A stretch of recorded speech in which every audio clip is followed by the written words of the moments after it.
A las 6 de la tarde, 20 minutos, seguimos con el desarrollo de otras noticias Caracol del Día y seguimos hablando también del caso de Jaime Esteban Moreno, que tiene conmocionada a toda la comunidad educativa, que continúa exigiendo justicia ante el asesinato de este joven. Una de sus compañeras contó cómo fue la celebración de Halloween a la que asistieron muchos estudiantes de la Universidad de los Andes.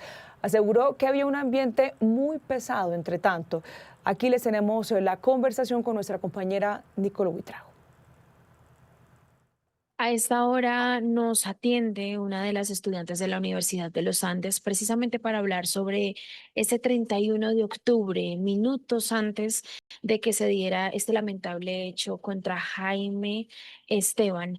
Alejandra, muy buenas tardes. Gracias por estar aquí en Noticias Caracol en Vivo. Hola Nicole, gracias por la invitación. Alejandra, hablemos un poco sobre lo que sucedió ese día. ¿Qué pasó en ese lugar, en este bar en el que sucedía esta celebración de Halloween citada inicialmente, como tradicionalmente ustedes lo hacían, por estudiantes de la Universidad de los Andes? Sí, bueno, pues como para contarte un poquito, la fiesta al final cambió de lugar y por eso terminó siendo un Before Club. Nosotros no conocíamos la mayoría de ese lugar y cuando llegamos de verdad que fue un desastre de principio a fin. Empezando porque habían filas interminables para poder entrar, la gente empezó a colgarse, empezó a colarse, empezaron a empujarse de formas terribles y luego cuando ibas ingresando, primero ni siquiera estaban requisando, no estaban revisando los bolsos, no estaban ni siquiera confirmando los documentos de identidad, nada como en filtro de seguridad para saber que todos estábamos como bien. Entonces desde ahí yo considero que todo empezó mal. Luego, cuando ingresamos, al menos con mis amigos, entramos más o menos a las 10:30 de la noche y ni siquiera pudimos entrar como al primer piso porque ya estaba el aforo completamente lleno y nos pidieron seguir subiendo. Entonces ya por fin pudimos como ubicarnos en el tercer piso y cuando estábamos ahí, después de un momento a otro empezó a llenarse muchísimo y el ambiente se volvió sofocante porque hacía demasiado calor, como que las ventanas estaban ubicadas hacia otro lado, muy lejos de la zona donde se bailaba y había demasiada gente que empezó a volverse desesperante. Nosotros tratamos de salir para reencontrarnos con amigos que estaban en otros pisos, pero estaba literalmente el staff de seguridad bloqueando las entradas todo el tiempo y no nos dejaban salir, que llegó un punto en el que tanta gente se aglomeró que empezaron a haber disturbios ahí, como incluso dentro de la misma zona en la que nosotros estábamos, que era el piso 3 porque la gente se empezó a desesperar porque no podían salir, porque la única zona de circulación eran como las escaleras que conectaban todos los pisos y pues eran unas escaleras reducidas, la puerta también como para salir del bar era algo súper pequeño, entonces estaban perfectamente ahí paradas tres personas del staff que bloqueaban la salida y la gente empezó a gritarse, a tratarse mal y el ambiente estuvo desde ahí súper hostil. Precisamente te quiero preguntar por eso. ¿Cómo era el ambiente y qué tipo de personas estaban en esta celebración? Porque se supone que inicialmente eran solo estudiantes de la Universidad de los Andes. Sí, pues digamos que yo ya llevo un par de años en la universidad y esta fiesta viene de hace mucho tiempo e inicialmente era solo para estudiantes. Después la fiesta fue creciendo y empezaron incluso a vender entradas en otras universidades. Y pues muchas personas llevaban como amigos externos. Sin embargo, como que no puedo decirte si habían personas que solo eran de la universidad o gente que era como completamente externa, porque además era muy difícil incluso encontrarte con tus propios amigos dentro del bar, porque estaba demasiado lleno. Había gente que yo veía que reconocía de mis clases, que había visto alguna vez en la universidad, pero había otra gente que jamás había visto. E igual como era una fiesta de Halloween, era muy difícil como también darte cuenta de las personas porque había mucha gente maquillada, con máscaras, con cosas que no les hacían fáciles de identificar. Si hablamos de esas personas que viste ese día, tú me mencionabas anteriormente que compartiste algunos momentos con Jaime anteriores a esa celebración en la universidad, una que otra clase, eran conocidos, por decirlo de alguna manera, sabías quién era él. ¿Ese día lo viste? ¿Viste el grupo de amigos con el que él estaba? No, no, realmente no. Yo ese día no me crucé con él, tampoco vi a Juan Carlos, a su agresor. Justamente por lo que te digo, estaba tan lleno todo que ni siquiera nos pudimos mover de ambientes. Y por eso también muchas personas empezaron a tratar de irse temprano. Digo tratar porque en medio de que no te dejaban salir, pues igual la gente se demoraba un montón saliendo. Si hablamos de el ambiente, descríbeme un poco qué estaba pasando. ¿Identificaste algunos conflictos, peleas? Porque dices que estaba un poco denso todo por el encierro, por la cantidad de gente, pero qué tan subido de tono estaba el ambiente, qué tanto licor se estaba moviendo.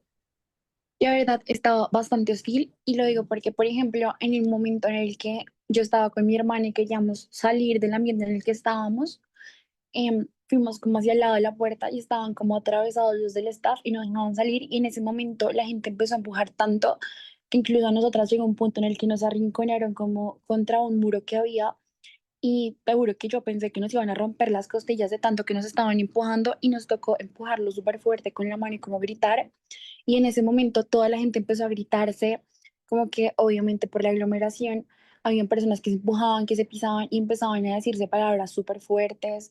Incluso vi personas que se empujaban así ya directamente porque eran como, hey, huevón, ¿por qué me estás tocando? Y lo mismo en las escaleras, como que se presentaban esas situaciones, no solo entre los asistentes de la fiesta, sino también como con el staff, porque el staff era bastante hostil.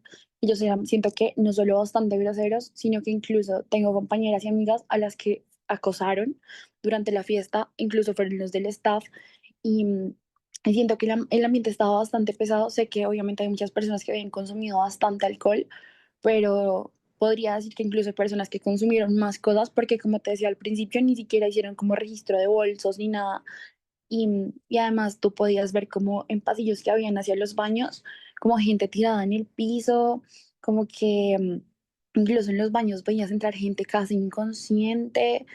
Era de verdad súper complejo ver la situación en la que estaban. Esta era la cuarta edición en la que yo asistía de Relaja la Pelvis de Halloween y nunca había visto como una situación así de densa en las otras ediciones que habían hecho en los otros bares. ¿Decidieron ustedes irse en algún punto antes de que finalizara la fiesta con tu grupo de amigos al ver este ambiente? Sí, de hecho, una de mis amigas se fue bastante temprano, creo que ni siquiera eran las 2 de la mañana, pero ya tardó en salir aproximadamente media hora, porque de verdad estaba súper complejo cómo moverse, y ella nos escribió y nos avisó, entonces nosotros decidimos esperar un rato. Cuando salimos ya eran aproximadamente las 3 de la mañana y pues igual estuvimos afuera en la calle frente al bar un rato porque estaba súper imposible como conseguir carro, que fue por eso que al final nosotros optamos como por caminar en sentido como hacia el norte y luego subimos como 2 cuadras hacia la séptima, como para ver si estando más lejos de esa zona de bares podíamos de pronto conseguir un carro más fácil, porque igual estábamos como en 6 celulares, diferentes aplicaciones buscando carros y no lográbamos como que ningún carro nos recogiera o como que habían carros que aceptaban y cancelaban. Y así estaban muchísimas personas que incluso optaron por seguir caminando más hacia el norte o bajar la Caracas o subir aún más como hacia la séptima. ¿Qué pensaste tú cuando te enteraste ya de la noticia de la golpiza que había recibido Jaime posteriormente de su fallecimiento? ¿Qué pasa por la mente de ustedes cuando ya habían identificado que el ambiente estaba muy pesado, que tuvieron que irse y saber que eso pasó durante esa misma noche? Yo siento que fue algo muy fuerte porque cuando yo me enteré fue en la mañana del 31 de octubre. em, yo entro como a Facebook, como a revisar algo, y veo un comentario en un comunicado de la universidad que no tenía absolutamente nada que ver con esto todavía, pero era de una persona que mencionaba que había un chico al que habían golpeado brutalmente saliendo de la fiesta. Nosotros no entendíamos en ese momento. Después fue cuando ya empezamos a ver las primeras publicaciones y, y se sentía horrible. Primero porque en principio no sabíamos quién era la persona, pero nomás de saber que era nuestro compañero, que lo habían golpeado de una forma en la que tenía que estar básicamente inconsciente y en coma en una clínica y que habían sido especulando otros compañeros, pues nos parecía terrible y además aterrador saber que habíamos estado ahí. Y ya cuando se empezaron a dar más detalles, cuando supimos que era Jaime, cuando supimos el lugar donde habían pasado los hechos, obviamente como que te recorre por la cabeza el que hubiera podido hacer yo o que hubiera cambiado si hubiéramos hecho una cosa u otra, porque seguramente muchos de nosotros pensamos en un punto en vez de caminar hacia un lado, caminar hacia el otro o ir al Oxxo donde fue que empezó la discusión de ellos. Entonces como que es como ese sentimiento de culpa o de pensar como que hubiera hecho yo en ese momento, pero a la vez también sentir esa empatía y ese dolor que debió sentir él, no solo físicamente, sino el preguntarte o sea, qué hice o qué pasó para que yo merezca que me estén dando esta golpiza. Y más porque Jaime siento que era una persona muy noble, muy tranquila, un man súper pilo, como que siento que si de por sí nadie merece que le pase algo así, o sea, creo que él definitivamente no lo merecía y, y siento que es muy duro. Además de que tú lo piensas y es como, pucha, si le pasó a él en ese momento, le pudo pasar a cualquiera de nuestros amigos o cualquier persona que se hubiera chocado mal o si hubiera pasado una mala palabra con otra persona dentro del bar, como pasó con muchas personas. Alejandra, antes habías compartido con el agresor que hoy fue imputado. Ya me contaste que habías compartido con Jaime a nivel académico, con este agresor que también era de la universidad. ¿Habías tenido algún tipo de espacio social? Sí, yo no era amiga de Juan Carlos, pero el año pasado tuvimos como no sé cómo llamarlo, no quiero decir oportunidad, pero como que se dio el momento en el que compartimos durante un viaje. Y, pero pues yo en ese momento realmente nunca hubiera pensado que él fuera una persona que pudiera matar a alguien. Cuando estábamos allá, él no hizo nada raro, nada malo.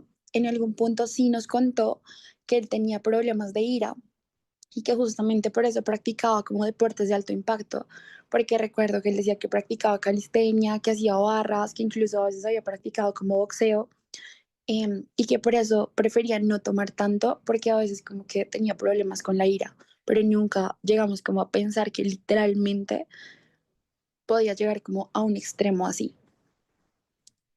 Ya para finalizar, ¿qué mensaje crees que en este momento debe dar la comunidad educativa? Ustedes como jóvenes, porque son muchos los jóvenes que en este momento están afectados, que están consternados y que al final se preguntan si hay que pensarlo dos veces para estar en este tipo de espacios en donde al final, pues como tú lo mencionabas, no hubo ningún filtro frente a las personas que los estaban rodeando ese día. Yo, yo creo que el llamado al que nosotros estamos ahorita como jóvenes y como comunidad educativa es como al cuidado, como no solo a pensar en nosotros mismos, sino a pensar también con el corazón y con la empatía por los demás, porque a veces somos como ajenos de lo que no nos toca a nosotros, o si no es nuestro amigo más cercano, no nos metemos y, y pues siento que es como eso, como en el cuidado del otro y también a tener empatía por las situaciones que los demás pasan y como no hacernos como los ciegos ante esto, ni tampoco evadir la situación que está pasando. Nosotros en la universidad ayer tuvimos el homenaje a Jaime y de verdad todos esperamos que se haga justicia porque es una vida que fue silenciada muy pronto y que no lo merecía. Gracias, Alejandra, por este espacio aquí en Noticias Caracol en Vivo. Gracias, Nicole.